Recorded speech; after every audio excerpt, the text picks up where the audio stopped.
welcome. Thank you so much for joining me. We have the lovely, and I'm going to try and say your name right here, and I do apologize if I don't. But Gilvinus, is that right? Uh, More like Žilvinas, but Žilvinas. yes, quite near. I knew I was Hello, going to mess that up. Hello. Thank you hello so all. much. Thank you so much for joining us. Yes, we've got Žilvinas, who is the sort of tech lead in Crowns and Pawns. I think, first of all, congratulations on the game. It's really fun. Thank you. No worries. What's it been like since the game was released? What's it been like, the buzz around it, and what's it been like just having it done and finished? Um, I'll try to answer the last one first. Yeah. So it was really nice to finish it and publish it. We didn't do everything we wanted. I guess when you'll be ending the game, you'll see some things that might have been done. Because a lot of players see that. So we're not to spoil that, but we might have some update in a year or some to add a little bit more things. I'll try to make more light on me. Yeah, and regarding the weeks after the release, it was really interesting seeing how people play and how they find the game and how the players react to different puzzles. And for example, today I got one email where a player wrote just, I really love the game. The visuals are really nice. Everything is good. But why the hell was there a puzzle where you need to put the nut into the 3D printer? And some players just don't like some puzzles, but on the other hand, when you read other reviews or something, you just see that others really love the thing with the nut, and they say, "Oh, that was such a nice thing that I had to put the nut in." So all these different feedbacks are really interesting to see, to read, and to hear. But in general, we're really happy with the outcome because mostly people like what they see, what they hear, and how it plays. Yeah, I mean, I think I agree that I definitely didn't figure out all the puzzles straight away, but I really enjoyed the fact that there were some difficult puzzles and you had to think a bit outside the box. And I guess, is that a bit to do with the sort of inspiration behind the game as well? It's definitely seems to be inspired by a lot of traditional point and click adventure games. Yes, definitely. We basically, me and my brother, we are co-founders of the company, and we wanted to make games from the very start when we started to play games.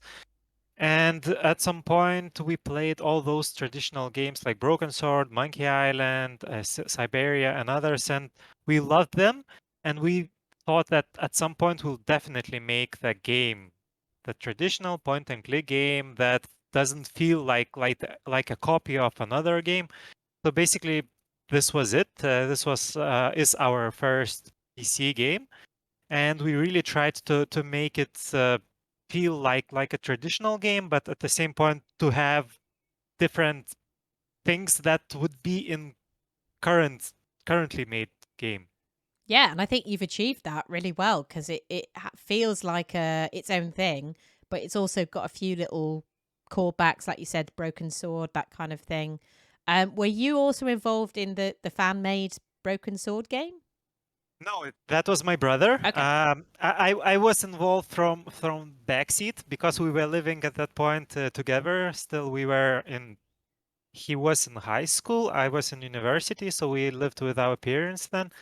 And I saw all the struggles and all the joys he had with that project. um, Tell me about some of the struggles or the joys of making this then, because obviously I met you guys. I think was it at Gamescom possibly when you were showing this, and then obviously since then we had the pandemic. So what was it like making this game during that? I think it might have been London Adventure X, Yes, but that was yeah, it. we were in Gamescom as well. So I remember you from some event as well, Yeah, but not same. sure Who which knows when? one. So yeah, it looks really like long ago. Those 2.5 years in the pandemic, they were interesting and challenging. For us, it wasn't really hard because we were used to working partly remote. But still, when we had to move, all of us had to move to work from home. At some point, like a month or a month and a half, it was really a bit more chaotic, and we just got used to that now. And currently, it's okay. But as in Lithuania, the pandemic restrictions are really easing up, and currently there are quite very few of them left. So at least that is good. Yeah, that's good. I'm glad to hear that. Um, someone in the chat asks, is Yoris are you based is Yoris based on you by any chance? I hope that's Not really, not really. But I get that question sometimes, yeah. do you? I think it's just the glasses. You've got similar shaped glasses. But Yeah. in terms of inspiration to the game, what made you guys decide to make this game? Where did it come from? Uh, Basically it was multiple things that came to one. So as I mentioned, we were huge fans of those traditional point and click games, mostly Broken Sword and Curse of Monkey Island were the most influential to me and my brother. Later, we talked with different people around us, and we found those that like similar games. And at some point, we decided we just need to try and make one. Uh, and then we talked with some people. We found our writer, story writer, dialogue writer, and then at some point we decided to have this game based on some Lithuanian myths, some Lithuanian history, and that really started the whole process. It took us like I think it's about 6 years from the inception to the release. But we didn't work all the time, like full time on it, because we're a small team and we didn't have a full budget for it. So we had to do other stuff to self-fund a big part of this project. And someone in the chat talks about the sort of environment scenes and how you painted them. I mean, yeah, talk us through the art design because it looks amazing. It's a really pretty looking game. Yeah, thank you. Yes, from the start, we knew that we wanted hand painted backgrounds, but we also knew that we can't afford to have 2D characters because there will be just too much animation to make all the little things and all the different perspectives and so on. So what we did there, we hand painted backgrounds, and we kind of have simplified 3D mesh that we project the 2D painted thing on. So we kind of have this kind of 3D scene, but very simple, Mm. and with the authentic 2D painting on it. And yeah, we have 3D characters that we just try to fit very well with the scenes to have the similar feel as 2D backgrounds. So, Yeah. but yeah, we think that it's good to have these 2D hand painted backgrounds because then we can have this different feeling than when everything is totally 3D. Mm. Yeah, I mean, it really stands out because I think, like you said, you've got that hand painted aspect, but it somehow feels a bit more, livable. It seems like really bright and colorful and alive. But I think because like you said, you've done that mesh approach as well. Yeah, Finn in the chat also asks, what engine or programming language did you use to make it? It looks really polished and professional, which again I'd agree with. thank you. All these good words are really important to us to hear and to read. And yeah, we used Unity Okay, yeah. as an engine. Uh, And we also use this ink scripting language. It's from Inkle Studio. Okay, yeah, yeah, yeah. So basically, we use that to script the dialogues and interactions with, and then we integrated it into Unity. But basically, that's it. And in terms of deciding to mainly base the game in Lithuania, was that a decision from the beginning? And how? I'll be honest, I haven't been to Lithuania. I would quite like to go after playing this game, but yeah, how like Lithuania is it? Uh, it's really hard to answer, because we based the main. You could say anything, and I wouldn't know. So If you go, then you'll know. okay, yeah, Yeah, basically, we the Yoris flat outside. It's a real location. okay, The church you're in, it's a real location as well. The other church is all as well a real location that looks like that. So basically, it's really similar. Most of the locations are similar. Uh, and same is for Italy. The scenes in Italy, they are kind of based on real locations as well. Uh, and there are some like not real locations. For example, Grandpa's house. okay, It's not really. You won't find it in real life, but it's based on similar like wooden houses that were really popular around in Lithuania. So basically, it's mostly authentic. And if you come to Lithuania, definitely write us. We can show you around the places, um, and you can see by yourself if it's ah. similar enough.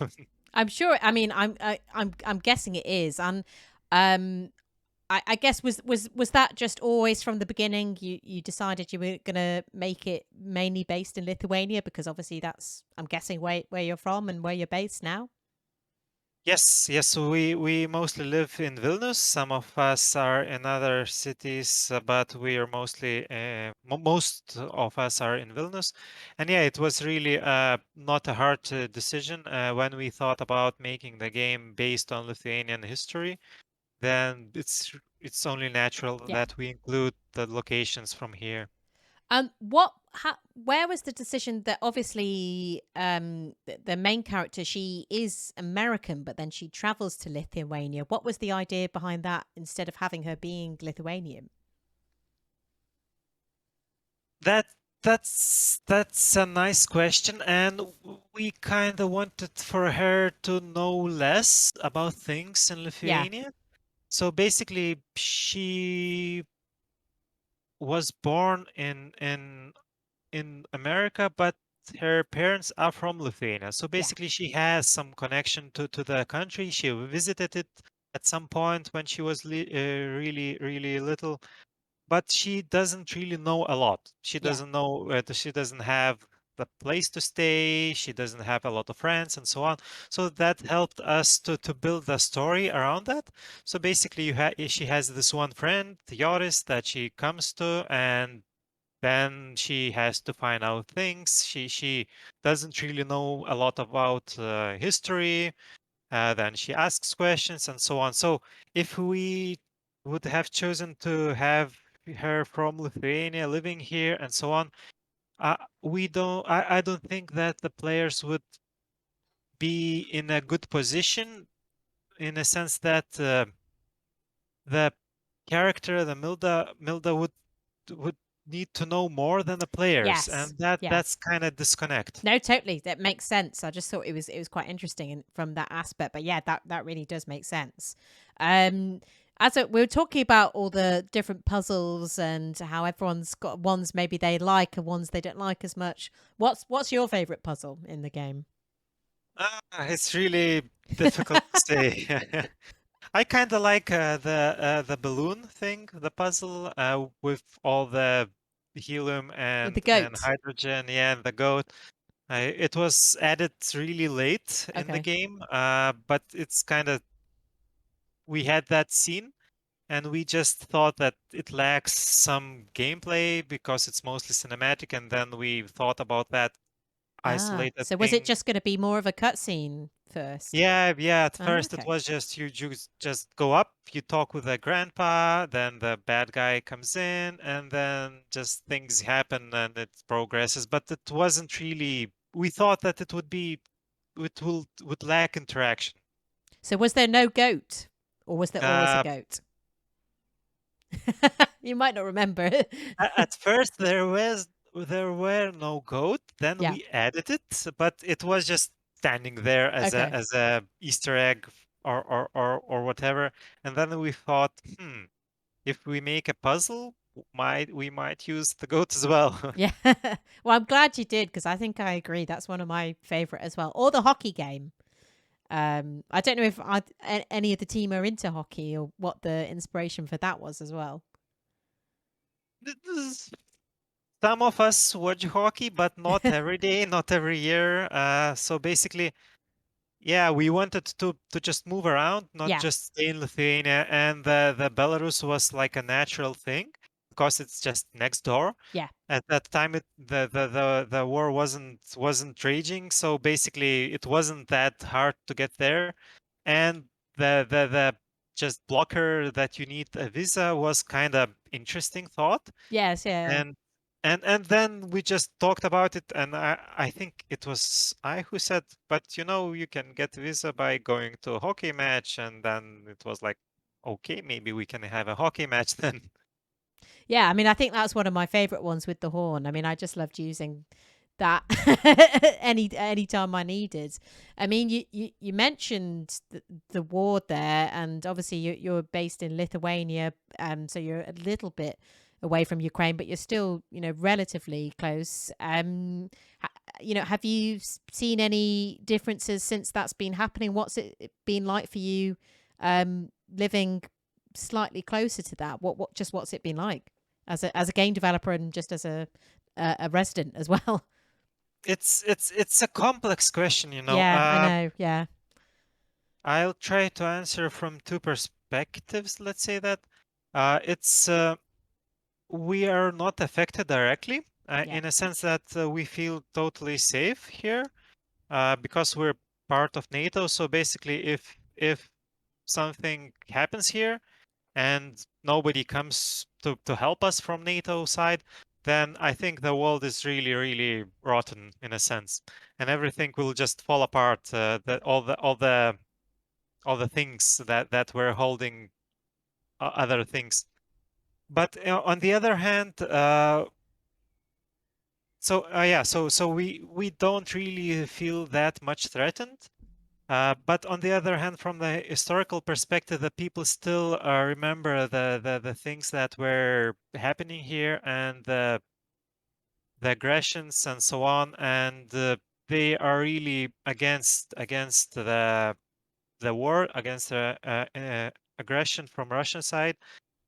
But there are also a lot of Russians here that are not really aggressors mm, anymore, yeah, yeah, and they sometimes get the bad, I don't know, bad, bad mouth, bad behavior directed at them, and that's also not good.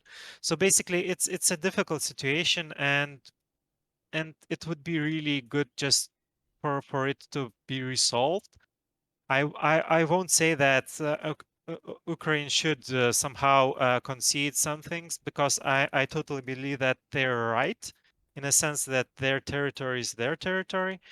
But on the other hand, the people are really suffering, and that's really sad. yeah. I mean, I think we can all agree there. It's a pretty terrible situation at the moment. I was just interested because what it was like living in that situation. And because you mentioned, is it harder to travel now in the sense you were talking about earlier? It was a bit easier to get visas and things like that, or is that not the case really? You know the stream you had like a week or so ago where Yeah. you were playing that hockey game and getting there, and you asked, "What about the visa? Can you just really get it with a hockey Yes. game?" It showed my I ignorance there. I have no no, idea. that's okay because that's interesting. That's Yeah. just interesting thing. So basically, at that point, I was trying to Google that to just Google about that hockey championship that I remember, and the interesting thing is that Belarus currently, I think like it's 2 weeks now that you can from Lithuania you can just travel to Belarus without visa now. But the government, Lithuanian government, really doesn't recommend going there now. Okay. So Yeah. it's an interesting situation that Belarus they are trying to attract some more people, tourists or someone, but not much people I think are going to go there now. Mm. Do you have any sort of friends or family in Ukraine? Uh, Me personally not, but one colleague that was working on the game, he has some, has still has some uh second cousins, or how do you call them? Not real cousins, but a little bit Yeah. further. It's something like that. Yeah. Yeah. Yeah. Sorry for my English is not No, perfect. I knew you were going to say that, and your English is perfect. So, yeah. Yeah. So yeah, basically, yeah, we have some people we know have some relatives there, and that's not really good to hear the stories from there. Yeah, it must be. I imagine it just must be because I've spoken to a couple of Ukrainians who haven't lived in Ukraine for quite a while, but still similarly have sort of friends and family there, and it's just the situation is changing every day, and just trying to keep on top of everything that's happening and what's happening to people. It must be just quite stressful, I imagine, but on top of everything else. Yeah, definitely. Um, Going back to the game, I was interested because you said it's your first game that you've made, which is amazing because it's so well made. I didn't realize that was the case. I guess would you what tips would you give to people who are looking to make their first game? Because I'm sure there's a lot of people in chat that would love to make an adventure game, but I imagine it's quite hard to do and to make one as good as you've made it. Yeah, I'll just reiterate. I said it's a first PC game that we made. So Okay. basically, yeah, we Ah, had some experience. We mostly worked with mobile before. So we have released mobile projects that were our own. Like we thought about the ideas and we made them. We also did a lot of outsourcing. So we did a lot of projects for various clients. So we kind of have a lot of experience. We just didn't had a chance to make a game for PCs and consoles okay. before. So basically, what would be the advice? Just start making something. Pick something easy, something small, and something you know how it should work, how it should be made, and it's really easier than when you know the genre, when you know the mechanics, and you know how it should be put together. And one more advice. I sometimes teach game development in university, and sometimes have lectures for school children. The one thing that I always say that people should understand that game development is not only programming, it's also visuals and sound and story writing and marketing and everything else. Mm, So basically, whatever you can do, it's 99% that you can be useful, and your skills can be useful in a team, in a game development team. So basically, don't think that you know nothing and you can't contribute, but I think you can. good. I'm glad to hear that.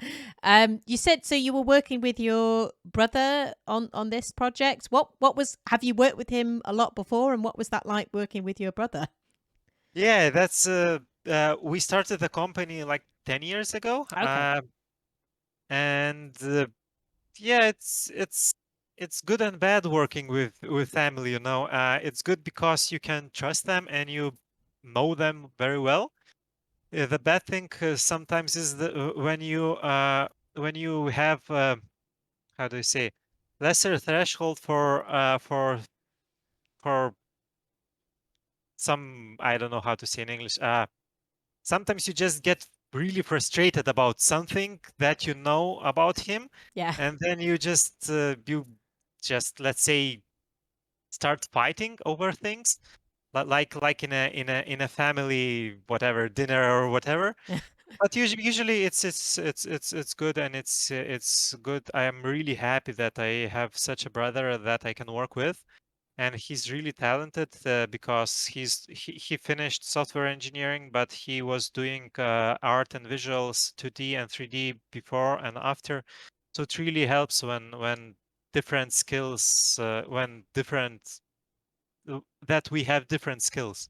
Yeah, and I mean, it shows. I mean, you clearly a great team because you've made such a great game. So, congratulations again with that. Have you had time to play any games yourselves, adventure games or other games? In the last year, a little bit less, but I still try to play some games. I'm still, and when I can't, I try to backseat sometimes with my Okay. girlfriend. So I try to stay up to date, at least with some games. But yeah, I would like to play more. What games have you managed to play recently? Uh, we just almost finished Assassin's Creed Valhalla, Oh, like nice. Yeah. a week ago, or this week. I am not sure. Yeah, it was this week because it's now Sunday. Uh, mm, what else have I played? I'm not sure now. I guess. From I mean, adventure games, I don't think I played point and click adventures recently. Sorry. you've been quite. No, you don't have to apologize. You can play. I mean, I've been playing Elden Ring as well, so I don't just play adventure games, but I. Oh, thank you for putting your age in there as well. Yes, Finn. Sledas isn't 19. Would um, be good to be 19. yeah, Yes. there you go. It's a compliment. It's a compliment. What else was I going to say? So yeah, in terms of what's next, then I guess you said you'll be working quite a lot on updates for this game. I imagine, as always happens. Have you got any idea about a new game, new projects, or anything like that? Uh, yes, so we'll be releasing console versions at some point. Oh, I'm great. not Okay. sure if we'll be doing that this year. Might be next year. Um, Not decided still. And regarding other games, yeah, we're working on one that is not point and click adventure, Okay. and we're starting to work on one that is point and click adventure, but I can't say anymore. But I think the adventure game fans will be interested in that one as well. Okay. So if everything goes well, I think we'll be making more games. Glad to hear it. I'm glad because I've really enjoyed this one. Now I'm not quite at the end. I think I'm probably about 15 minutes away, but um, it's up to you how you want to answer this. Is this the end for this particular adventure? Could we ever see a sort of Crowns and Pawns sequel? It's up to you how you want to answer that. But I'll answer that. We would really like to make the sequel, or prequel, or anything with these characters and these basically these characters. But we'll have to see how the game performs and how the players like it. I think players like it enough from the comments we get, but we'll see how it performs financially and if we'll manage. Basically, we don't want to make a game that is of lower quality. Yeah. And to make of this a game, to make a game of this quality, it takes time and money, and we'll just have to put everything to Excel sheet and see Yeah. can we do it again. Well, I mean, Finn in the chat says a spin-off game with Yoris. I think we would all love to see that as Why well. not? Yep. He's definitely a fave character in the chat. I don't know if there's anyone else who's got any other questions they want to ask, because I'm aware, obviously, you're a little bit ahead of us in time, so I don't want to keep you for too much longer, but it's been really great having you on. A question we do always ask at the end with developers is, what's your favorite chocolate bar? So if you have one, you might not even like chocolate, and that's also allowable, but if you could answer that, and if anyone else has got any other questions as well, please get them in. That's an interesting question. Yeah. I usually prefer milk chocolate.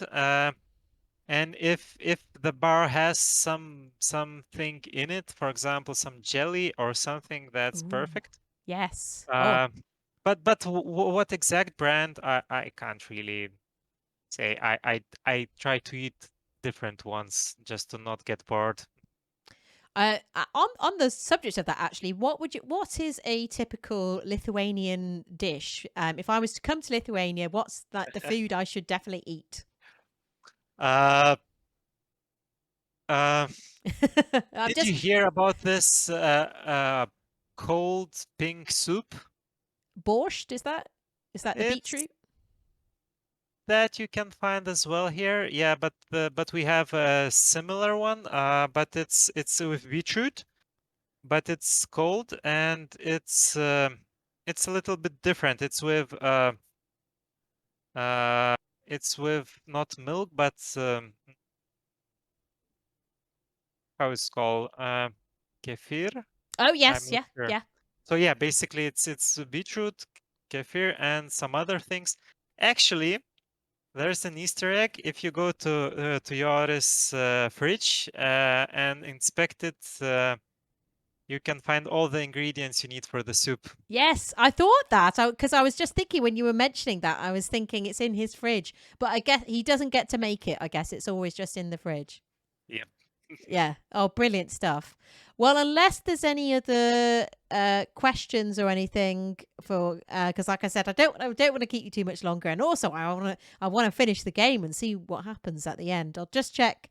I don't think there's any other questions I've missed. We've had lots of questions in, so thank you everybody for sending things. Oh, Finn does ask, is the arrogant artist based on a real person? No, not really. Most of the characters are not based on real people. Yeah. We try to have these like exaggerated characters, personas where we have different characters. Uh, the only one that might be very based on someone is the hockey fan, Okay. Yeah. the guy that Yeah. just chants and so on.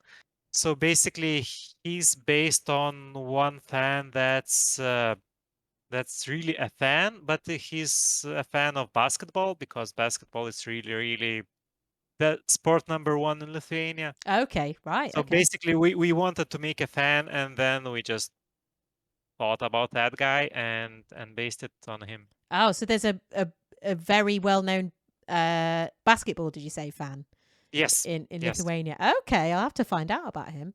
Um, yeah, I think that looks like. Well, I'll have to. Yeah, I'll look him up and find out more about him.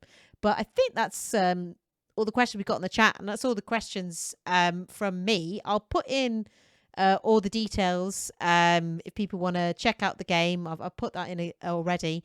But I think all that's left to say is thank you so much. Thanks for joining, and thank you for the game because it's brilliant. I've really enjoyed playing it.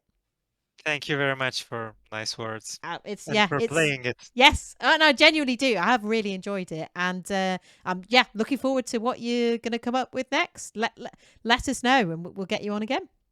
Definitely. All right, thank you so much, and yeah, speak to you soon. Bye. Bye.